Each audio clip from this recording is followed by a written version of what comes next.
இன்று நாம் மூளைக்கு வேலை கொடுப்போம். முதலில் ஒரு உண்மை சொல்லியாகணும். நீங்கள் உங்களின் மூளையின் 10% தான் பாவிக்கிறீர்கள். பாவிக்கப்படாமலே மூளையின் 90% மிஞ்சி கிடக்கிறது என்று உங்களிடம் சொல்லப்பட்டிருக்கும். அது பொய்.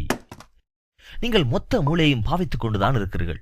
உங்கள் மூளையின் அத்தனை பகுதிகளும் அநேகமான நேரங்களில் தொழிற்பாட்டில் ஈடுபட்டுக் கொண்டே இருக்கிறது. உங்களின் உயிரின் நிலைப்பு மொத்த மூளையின் தொழிற்பாட்டில் தான் சாத்தியமாகிறது. சரி, ஒரு உண்மை சொல்லியாகிவிட்டது. இனி மூளைக்கு வேலை கொடுப்போம். திரையில் தோன்றும் நிலப்படத்தை நன்றாக அவதானித்து நிலப்படத்தில் எத்தனை பந்துகள் காணப்படுகின்றன என கணக்கிட்டு உங்களால் சொல்ல முடிகிறதா? கணக்கிட்டு விட்டீர்களா? விட என்ன? 3 என நீங்கள் சொல்கிறீர்களா? அற்புதம், அதுதான் சரியான பதில். அது இலகுவான கேள்விதான். சரி, இப்போது திரையில் தோன்றுகின்ற சொற்கள் எழுதப்பட்டிருக்கும் நிறத்தை நீங்கள் உறக்கவும் முடிந்தளவு வேகமாகவும் சொல்ல வேண்டும். உங்களால் முடிகிறதா என முயற்சித்து பாருங்கள். எடுத்துக்காட்டாக, இந்த சொல் எழுதப்பட்டுள்ள நிறம் நீலம், இந்த சொல்லின் நிறம் பச்சை, இது மஞ்சள். இதோ, நீங்கள் தயாரா?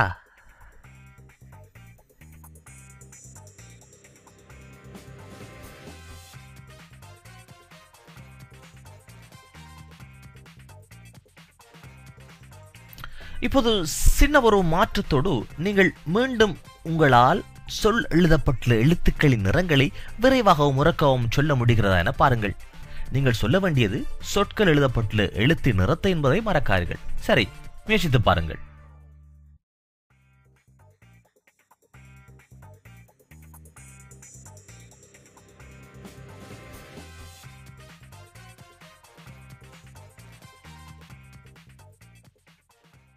இந்த நிலையில் உங்களால் சொற்கள் எழுதப்பட்டுள்ள நிறத்தை சொல்ல முந்தைய எடுத்த நேரத்திலும் பார்க்க 50% அதிகமான நேரம் எடுத்திருக்கும்.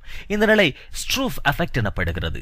மூளையின் பக்கமாக உருவாக்கப்படும் அறிவுறுத்தல்கள் பலவும் அவதானத்திற்காக போட்டி போட்டுக் கொள்வதனாலேயே உங்களால் விரைவாக சொற்களை சொல்ல முடிந்தாலும் சொற்கள் எழுதப்பட்டுள்ள நிறங்களை விரைவாக சொல்ல முடிவதில்லை. கொஞ்சம் பொறுங்க, நான் ஏற்கனவே இந்த நிலப்படத்தில் எத்தனை பந்துகள் உள்ளன கேட்டிருந்தேன். நீங்களும் மிகச் சரியாக 3 என்று பதில் சொல்லியிருந்தீர்கள்.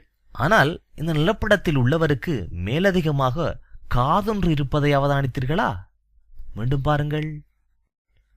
நீங்கள் நிலப்படத்தில் உள்ள மேலதிகமான காதை அவதானிக்கவில்லை என்பது சாதாரணமான விடயம்தான். ஒரு விடயம் சார்பாக கண்ணும் மூளையும் அதிகமான கவனம் செலுத்துகின்ற நிலையில் மூளையின் பக்கமாக தூண்டல்கள் வருகின்ற போது உங்களுக்கு முன்னாலே இருக்கின்ற ஏனைய விடயங்களை அவதானிக்க முடியாத தன்மை தோன்றிவிடுகிறது. இதுதான் இன்அட்டென்ஷனல் பிளைண்ட்னஸ் என்ற கவனமின்மை குருடு எனப்படுகிறது. இந்த நிலை இருப்பதால் தான் எமது மூளையினால் முக்கியமான விடயங்கள் தொடர்பில் எமது கவனத்தை செலுத்தி காரியம் செய்ய முடிகிறது. இல்லாவிட்டால் மூளை அளவுக்கு அதிகமான விடயங்கள் தொடர்பாக தூண்டல்களை பெற்று குழம்பி போய்விடும். உளவியல் பேராசிரியர் பிரையன் ஸ்கூல், நாம் இருக்கின்ற எல்லா தகவல் தொடர்பாகவும் எமது கவனத்தை செலுத்த போனால் ஈற்றில் பக்கவாதம் கொண்டவராகி விடுவோம் என்கிறார். ஆக நாம் எதை காண வேண்டும் என்பதை பற்றிய புரிதலோடு விடயங்களை முதன்மைப்படுத்தி தருகின்ற காரியத்தை நமது கண்ணும் மூளையும் அற்புதமாக செய்கின்றன. நீங்கள் பார்ப்பதில் அல்ல, நீங்கள் காண்கின்ற விடயங்கள் பற்றியதான தெளிவுதான் உங்களிடம் தோன்றுகிறது. இந்த காணொளி பிடித்திருந்தால் லைக் செய்யுங்கள், உங்கள் நண்பர்களோடு பகிர்ந்து கொள்ளுங்கள். நாளும் மதுநுட்பம் மேலோங்க புதுநுட்பம் யூடியூப் சேனலை சப்ஸ்கிரைப் செய்யுங்கள். அடுத்த காணொளியில் காணும் வரை நன்றி, வணக்கம்.